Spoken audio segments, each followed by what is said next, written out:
Hello বন্ধুরা, welcome back to my channel আড্ডা with রূপালী। তো আমি আজকে আবার চলে আসলাম একটি কুকিং ব্লগ নিয়ে। আর আজকে এই কুকিং ব্লগে আমি একটি শেষ পাতের রেসিপি আপনাদের সাথে শেয়ার করতে চলেছি। হ্যাঁ, ঠিকই বুঝেছেন, আমি একটি চাটনির রেসিপি শেয়ার করব। কিসের চাটনি দেখে এতক্ষণে নিশ্চয়ই বুঝতে পেরেছেন, আমড়ার চাটনি। তো আমি আমড়াগুলোকে ভালোভাবে কেটে নিলাম, মানে খোসাগুলো ছুলে নিলাম। ছুলে নিয়ে এই যে আমি একটি কড়াইতে কিছুটা জল দিলাম, আর তার মধ্যে কিছুটা হলুদ, কিছুটা লবণ দিলাম। হাফ চামচ করে করে দিয়েছি, হাফ চামচ লবণ, হাফ চামচ হলুদ দিয়েছি। দিয়ে এখন আমি এর মধ্যে খোসা ছাড়ানো আমড়াগুলো একে একে দিয়ে দিব। দিয়ে বেশ কিছুক্ষণ ধরে ঢাকা দিয়ে ফুটাবো। ফুটিয়ে নিয়ে আমি আমড়াগুলোকে সেদ্ধ করে নিব। আমড়ার চাটনি খেতে কিন্তু প্রচণ্ড ভালো লাগে। শেষ পাতে যদি এইরকম একটা চাটনি পড়ে তাহলে মনে হয় যেন খাওয়াটা সম্পূর্ণ হলো। তো যাই হোক, আমড়াটা ওইদিকে সেদ্ধ হচ্ছে, আর এইদিকে আমি একটা চাটনির মশলা তৈরি করে নিব। তার জন্য আমি আর একটা প্যান বসিয়ে দিয়েছি। তার মধ্যে আমি কিছুটা পাঁচফোড়ন, একটা শুকনা লঙ্কা, আপনারা শুকনা লঙ্কাটা একটা দুটো যাই হোক আমড়া অনুযায়ী নেবেন, আর একটা তেজপাতার টুকরা আমি দিয়ে দিয়েছি। দিয়ে এখন শুকনো খোলায় ভেজে নেব।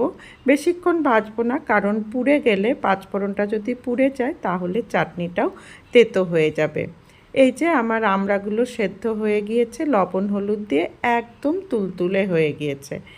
তো এখন আমি কড়াইয়ের মধ্যে একটু সরষের তেল দিয়ে দিলাম, আর সেই সরষের তেলে আমি দিলাম কিছুটা পাঁচফোড়ন, আর দিব হচ্ছে একটু সর্ষে।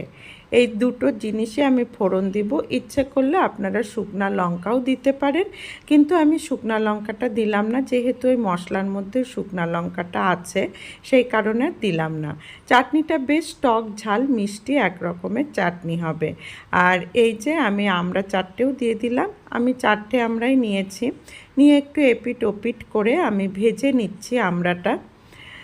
যাই হোক বন্ধুরা, যেটা বলার ছিল যে যারা যারা এখনও আমার ভিডিওতে লাইক দেননি অবশ্যই কিন্তু একটা লাইক দিয়ে দিবেন, কারণ আপনাদের লাইক পেলে ভিডিও করার একটা আলাদাই কিন্তু প্রেরণা যোগায়।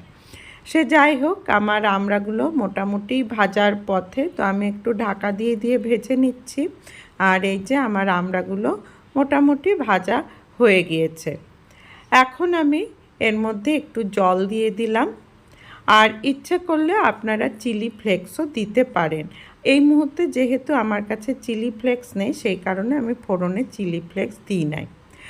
আর এই যে একটু গুড় দিয়ে দিলাম, গুড়টাও আমড়া অনুযায়ী দিতে হবে। আমি গুড় দিয়ে দিলাম, ইচ্ছে করলে গোটাটা চিনি দিয়েও করতে পারেন। আর আমি তার সাথে দিয়ে দিলাম একটু চিনি। আমার আমড়াগুলো বেশ টক আছে, তো এই কারণে মিষ্টিটা একটু বেশি দিলাম। আর এই যে গুড়টা এখন ভালো মতো গলে যাওয়া অবধি আমাকে ফুটোতে হবে। সে যাই হোক, আমার মোটামুটি চাটনিটা হওয়ার দিকেই, তো গুড়টা এখন গলুক, তো তার জন্য আমি আবার ঢাকনাটা দিয়ে দিচ্ছি। তো গুড়টা মোটামুটি গলে গিয়েছে। এখন আমি এর মধ্যে কিছুটা গোলমরিচ গুঁড়ো দিলাম।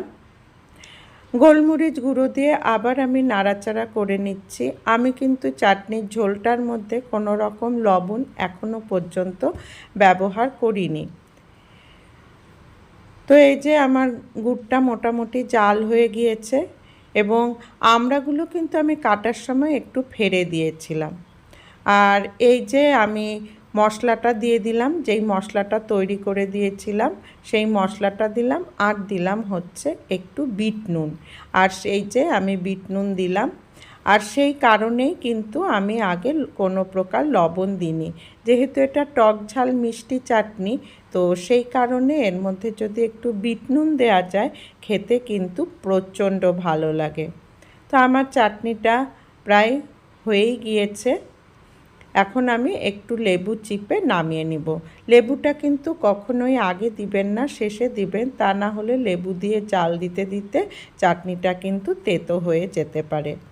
এই যে দেখুন কি সুন্দর কালারটা এসেছে, আর আমার গুড়ের কালারটা যেহেতু খুবই লাল ছিল সেই কারণে চাটনিটাও বেশ লাল হয়েছে। আর এই যে আমি বাটিতে নিয়ে পরিবেশন করে ফেললাম।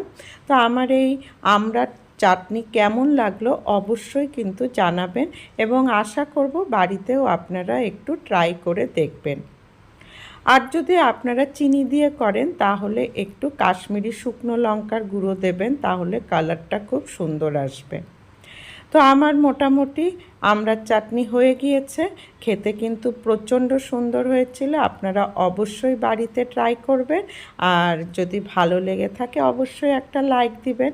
তাহলে আজকের মতো ভিডিওটা এখানেই শেষ করছি, পরবর্তীতে আবার আসবো নতুন কোনো ভিডিও নিয়ে। তাহলে রাখছি, টাটা, বাই বাই।